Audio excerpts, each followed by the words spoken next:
वही मुद्दई उसी का शहर, हमें मालूम था कि कसूर हमारा ही निकलेगा। हर बार की तरह जिस तरीके से मुसलमानों को निशाना बनाया जाता है तो ये कोई नया नहीं है, ये हम सब जानते हैं कि किस तरीके से देश के अंदर दंगा कराया जाता है। ये दंगे प्रायोजित होते हैं, प्री प्लान होते हैं। आपने देखा था कि उत्तर प्रदेश के अंदर भी बटेंगे तो कटेंगे के नारे किसने दिए थे? योगी जी। और अब महाराष्ट्र के अंदर देवेंद्र फडणवीस जिस तरीके से नागपुर को पूरी तरीके से आग में झोंकने का उन्होंने काम किया, तो देखिए ये जाहिर है कि ये कोई ऐसा दंगा नहीं है कि जो अपने आप भड़क गया। बाकायदा उसके लिए भड़काऊ स्पीचेस दी गई, चाहे वो नीतीश राणे की बात करें, देवेंद्र फडणवीस की अपील की बात करें, टी राजा सिंह की बात करें, या और उन तमाम भड़काऊ नेताओं की बात करें जो नागपुर के अंदर ये प्री प्लान तरीके से ये पूरा जो ये इंसिडेंट को जो अंजाम दिया गया, जैसा कि हमने बहराइच के अंदर देखा था और जहाँ पे जो इस तरीके के दंगे हुए, तो दंगे से पहले उसकी प्लानिंग होती है और उसी का पूरा जो ये परफॉर्मा तैयार किया गया। और परफॉर्मा तैयार करने के बाद मुझे बताइए कि जिनका काम कानून व्यवस्था को बनाए रखना है, जिनका खुद के क्षेत्र के अंदर, उनके खुद के प्रदेश के अंदर, जिनके पास खुद के पास गृह मंत्रालय है, तो देखिए उनकी जिम्मेदारी बनती थी। लेकिन अगर वही लोग आगे आकर, जिनका काम संरक्षण करना है, जिनका काम सुरक्षा प्रदान करना है, अगर वही लोग रक्षक जो है वो भक्षक अगर बन जाएगा, तो आप समझ लीजिए कि प्रदेश का क्या हाल होगा।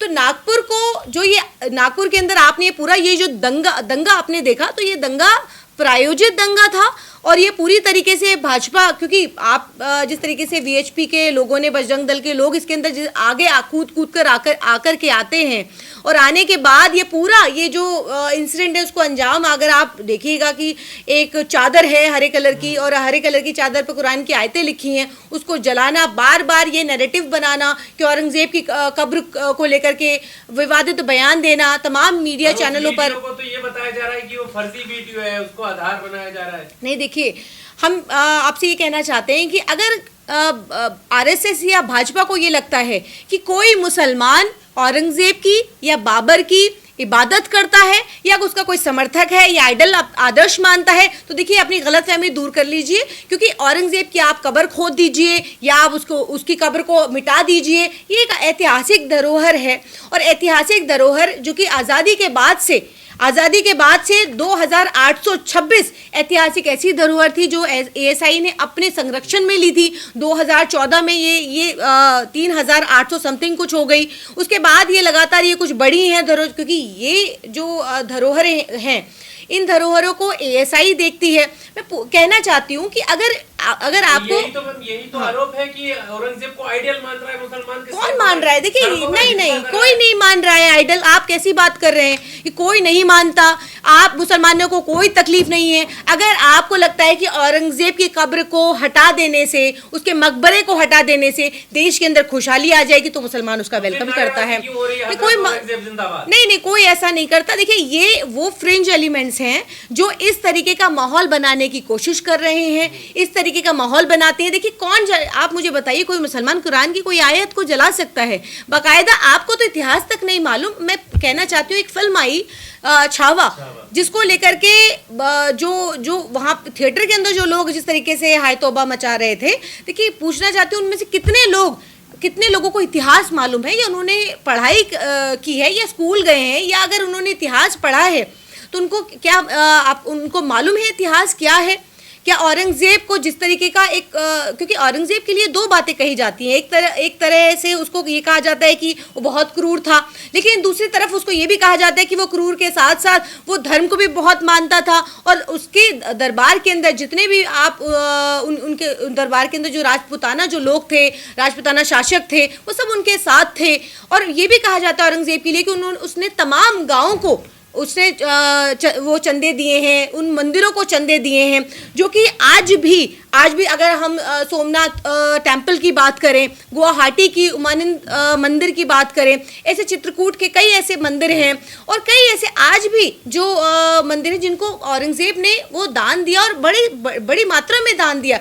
तो क्या वो लौटाएंगे वो दान जो औरंगजेब ने दिए थे? क्योंकि औरंगजेब क्रूर था, उसका नाम लेना बिल्कुल आपके ऐसा है कि जैसे कोई गुनाह हो गया है, तो उसका दान भी लौटाइए ना। कब लौटा रहे हैं? मैं पूछना चाहती हूँ, लौटाएंगे? उसके दिए हुए तमाम वो जो दान, जो मंदिरों के अंदर जो दक्षिणा थी, वो सब लौटा दीजिए, लौटाइए। क्योंकि ये इस तरीके का नैरेटिव बनाना कि सिर्फ और सिर्फ मुसलमानों के लिए इस तरीके की बातें कर रहे हैं कि इससे मुसलमानों की भावनाएं आहत होंगी, सिर्फ भावनाओं का खेल भाजपा खेलती है। तो देखिए, कहना चाहते हैं कि आज भी कई ऐसे मंदिर आज भी मौजूद है। अगर आप जाएंगे और आप देखेंगे तो आपको मालूम चलेगा, अलीगढ़ से 64 किलोमीटर दूर है बलदेव गांव में दाऊ जी महाराज का मंदिर है।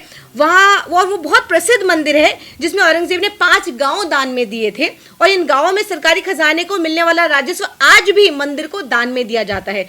औरंगजेब ने कुछ हिंदू मंदिरों को भी अनुदान दिया था, जिसमें कि बनारस का जंगमबाड़ी मठ है, चित्रकूट का बालाजी मंदिर है। आप जाइएगा, पता करिए। अगर इतिहास जानना चाहते, इतिहास में इतनी रुचि और इतिहास को समझ करके, जो कि आधा अधूरा इतिहास है, उसको समझ करके आप इतना उत्तेजित होकर के पूरी आप प्रदेश के अंदर प्रदेश को आप आग में झोंकना चाहते हैं, तो जाइए, पता करिए। इलाहाबाद का सोमेश्वर नाथ महादेव मंदिर है, गुवाहाटी का उमानंद मंदिर है, पता करिए जाकर के। इसमें औरंगजेब ने बहुत बड़ी संख्या में अनुदान दिया, लौटाइए उसको और मुसलमानों के मुंह पर मार दीजिए कि हमें आपका अनुदान चाहिए ही नहीं। और औरंगजेब ने जो दिया उसको आप पूरी तरीके से लौटा दीजिए, क्योंकि तब का जो अनुदान था आज का अगर आप कैलकुलेशन करेंगे तो कितना ज़्यादा होगा। देखिए, इसी तरीके से अगर हम शंभू के बारे में बात करें, हम शिवाजी महाराज की बात करें, तो देखिए उनको तो कभी औरंगजेब की कब्र से दिक्कत नहीं हुई। ऐसे तमाम स्वतंत्रता सेनानी रहे हैं जिनको कभी ना औरंगजेब, ना बाबर, ना किसी ऐसे मुगलों से दिक्कत रही। तो मुगलों का इतिहास पढ़िए, मुगलों का इतिहास हिंदुस्तान के इतिहास से मिटाया नहीं जा सकता। कोशिश बहुत चल रही है कि ऐसे जो औरंगजेब के नाम पर, कभी बाबर के नाम पर, अरे ये तो वो लोग तक औरंगजेब की फोटोग्राफ को, जफर शाह की फोटोग्राफ चिपका करके उसको जला देते, तो इनको ये तक नहीं मालूम कि औरंगजेब कैसा दिखता था, बहादुर शाह जफर कैसे दिखते थे। तो आज तो आपको तो पहले ये जानने की जरूरत है, तो इतिहास पढ़िए और समझिए, उसके बाद इस तरीके की चीजें करिए, क्योंकि ये बीजेपी कराती है अपने फायदे के लिए। अब आप ये कहेंगे चुनाव नहीं है, निकाय चुनाव है और तमाम चुनाव है, जिसको लेकर के बीजेपी हमेशा इस तरीके का गेम जरूर प्लान करती है, जिससे जो भाजपा के कार्यकर्ता हैं वो चार्जअप हो सके। तो उसको कहीं ना कहीं चार्जअप करने के लिए इस तरीके के दंगे कराए जाते हैं और ये नैरेटिव बनाया जाता है हिंदू मुसलमान के अलावा। इन विकास की बात करना, महंगाई, बेरोजगारी की बात करना, आज देश के अंदर ऐसा हो गया है जैसे गुनाह हो गया। मैं नाम नहीं ले सकती महंगाई का, मैं बेरोजगारी की बात नहीं कर सकती, मैं महिला सुरक्षा की बात नहीं कर सकती। आज एक इलाहाबाद हाईकोर्ट का जजमेंट आया जिसमें बहुत शर्मिंदगी के साथ मैं इस बात को कह रही हूँ कि ये कहा जा रहा है कि बच्चों के रेप की बात जब बात होती है, ये कहा जा रहा है कि आप उनके निजी अंगों को अगर आप हाथ लगाते हैं तो वो रेप नहीं माना जाएगा, उनके कपड़े आप फाड़ दें वो रेप नहीं माना जाएगा। तो आप समझ लीजिए कि इस देश के अंदर महिला सुरक्षा की बात करना कितना बड़ा गुनाह है। और आप बात कर रहे हैं कि औरंगजेब की बात करते, बहादुर शाह, आप भावनाओं से खेलते हैं। ये भावनाओं का खेल है जिसको देश की जनता को समझना पड़ेगा। और आज जो हम 2024-25 के अंदर हम बैठे हैं, आज 2025 में हालात ये हैं कि किसी मुद्दे पर बात नहीं होती। अगर हम मीडिया की बात करें, जो नेशनल मीडिया है, आप नागपुर की घटना को आप देखिए कि हर तरफ औरंगजेब चलाया जा रहा है। अरे देश की बात कहाँ है, देश के मुद्दों की बात कहाँ है, मुद्दे कहाँ हैं? सिर्फ औरंगजेब करके। मैं तो कहती हूँ कि अगर औरंगजेब की कब्र को उखाड़ने से अगर देश के अंदर खुशहाली आ जाएगी, बेरोजगारी खत्म हो जाएगी, महंगाई अगर खत्म हो जाएगी, तो आप उखाड़ फेंकी, किस मुसलमान को आपत्ति है? और देखिए, सबसे बड़ी बात, जो देश की धरोहर है, जितनी भी धरोहरें हैं वो केंद्र सरकार के अधीन आती है। अगर आप ये समझते हैं कि औरंगजेब देश के इतिहास का ऐसा कलंक है जिसको मिटा देने से सब कुछ ठीक हो जाएगा, तो बेशक मिटा दीजिए। लेकिन पूछना चाहते हैं, क्या औरंगजेब के बाद कोई ऐसा क्रूर शासक नहीं रहा, या उससे पहले कोई ऐसा क्रूर शासक नहीं रहा? उसने 49 साल तक देश के ऊपर राज किया, उसके बाद 150 साल तक अंग्रेज हमारे ऊपर राज करके गए। 150 साल, और 150 सालों के अंदर जलियांवाला बाग जैसी चीजें हमने देखी, अपनी आंखों से देखी, जहां पे खून की होलियां खेली गई। क्या वहां पे फूल बरसाए गए थे? लेकिन आज अंग्रेजों को कितना कोसा जाता है। अंग्रेजों से आप पेंशन लेते थे तो वो प्यार उमड़ता है अंग्रेजों के लिए, लेकिन आप किसको कोसेंगे?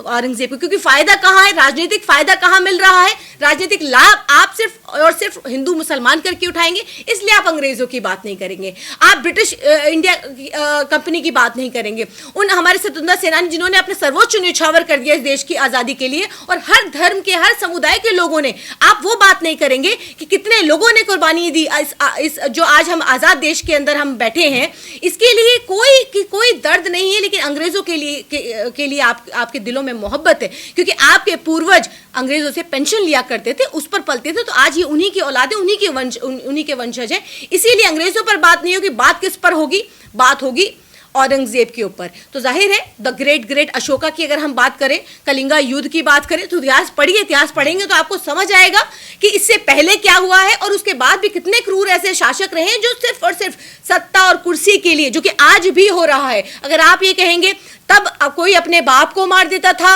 अपने भाइयों का कत्ल कर देता था, लाखों लोगों को कटवा दिया और मरवा दिया, तो मुझे ये बताइए कि आज भी वही हो रहा है जो भी नागपुर के अंदर हुआ, 2002 में गोधरा हुआ, वो भी क्या था, वो भी तो सत्ता के लिए था। तो आज हालत ये है कि 2002 जब हुआ, 2002 के बाद सबको ये दिखा, जितने भी बीजेपी के अंदर जो एक लंबी कतार है, जो अपने आप को ये नैरेटिव दिखाने की कोशिश कर रहे हैं कि सबसे बड़ा सांप्रदायिक कौन, सबसे बड़ा मुस्लिम विरोधी कौन, जो एक लंबी कतार है, उसके अंदर ये होड़ लगी है कि किस तरीके से प्रधानमंत्री, मुख्यमंत्री से प्रधानमंत्री बन जाते हैं। तो वही एक सस्ता जो एक फार्मूला है, उसी सस्ते फार्मूले की हिंदू मुसलमान और ये नफरत की राजनीति करके, उसी सस्ते फार्मूले से हम भी इसी तरीके से मुख्यमंत्री या हम प्रधानमंत्री बन जाएंगे। तो ये उसी फार्मूले पर चलने की तैयारी है, और ये पदोन्नति की होड़ में बैठे हुए हैं कि पदोन्नति हमारी किस तरीके से, मोदी जी की छत्र छाया में हम कैसे आ जाएं, इस तरीके की हिंदू मुसलमान करके। तो ये सब कुछ जो आप देख रहे हैं देश के अंदर जो हो रहा है, ये वही हो रहा है। नागपुर हिंसा के बाद मैम जिस तरह की कार्रवाई सामने आई है,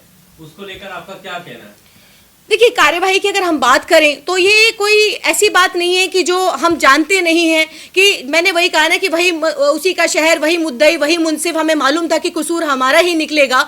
तो आप चाहे दंगे कहीं पर भी हों, दोषी तो मुसलमान ही निकलेगा ना, कार्यवाही तो मुसलमानों पर ही होगी। 57 सेक्शनों के अंदर मुसलमानों पर कार्यवाही होती है, धाराएं लगती हैं, लेकिन जो वीएचपी के जो लोग हैं, जो कि बाकायदा वीडियोस के अंदर नजर आ रहे हैं, जो आगजनी करते हुए नजर आ रहे हैं, जो कुल्हाड़ी से डीसीपी को मारते हुए नजर आ रहे हैं, जो बिना परमिशन इस तरीके के प्रोटेस्ट जो करते हैं, तो उन पर सिर्फ बिना परमिशन के प्रोटेस्ट की कुछ जो मामूली सी धाराएं लगा करके 2-4-5 हज़ार रुपए के मुचलके पर उनको छोड़ दिया जाता है।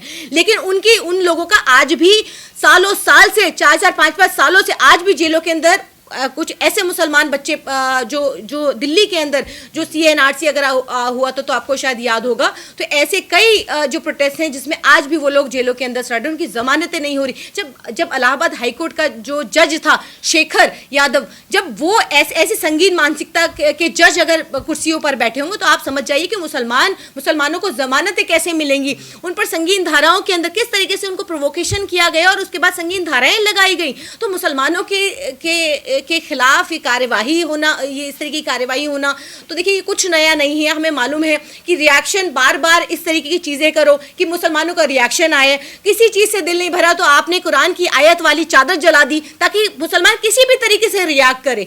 उनको मालूम है। आपको याद दिलाना चाहती हूँ कि एक नरसिंहानंद सरस्वती का भी एक हाल का वीडियो है जिसके अंदर वो ये इस बात को कह रहा है कि मुसलमानों की सिर्फ दो ही चीज़ें हैं जो उसकी भावनाओं को आहत करती हैं, एक उनके प्रॉफिट और दूसरी कुरान। इन दोनों में से आप किसी को भी छेड़ दीजिए और देखिए, और फिर देखिए कि ये इस्लाम किस तरीके से खत्म होगा। और उसने कहा कि 50 साल के अंदर, मैं ये कह रहा हूं कि 50 साल के अंदर 100 हिंदू कुर्बानी दो और उसके बाद 50 साल के बाद हम इस्लाम को खत्म कर देंगे, इस्लाम खत्म हो जाएगा दुनिया से। सिर्फ 100 लोगों की, हिंदुओं की कुर्बानी की जरूरत है। तो देखिए, इस तरीके की मानसिकता के लोग हैं जो मुसलमानों के नरसंहार की बात करते हैं। उनको मालूम है कि मुसलमान सब कुछ बर्दाश्त करेगा, कुरान और हुजूर पाक की शान में गुस्ताखी बर्दाश्त नहीं करेगा। सिर्फ दो चीजों को प्रोवोक करना है और फिर आप तमाशा देखिए, मुसलमानों के ऊपर संगीन धाराओं में उन पर मुकदमे लगा दीजिए। आप ही की सत्ता है, आप ही का तंत्र है, आप ही की पुलिस है, आप ही की सरकार है। आप हर तरफ अपने तंत्र को जैसे चाहते हैं, जैसी एजेंसियों को चाहते हैं वैसे आप इस्तेमाल कर रहे हैं। लेकिन मुसलमानों के साथ कौन खड़ा है? तो इसलिए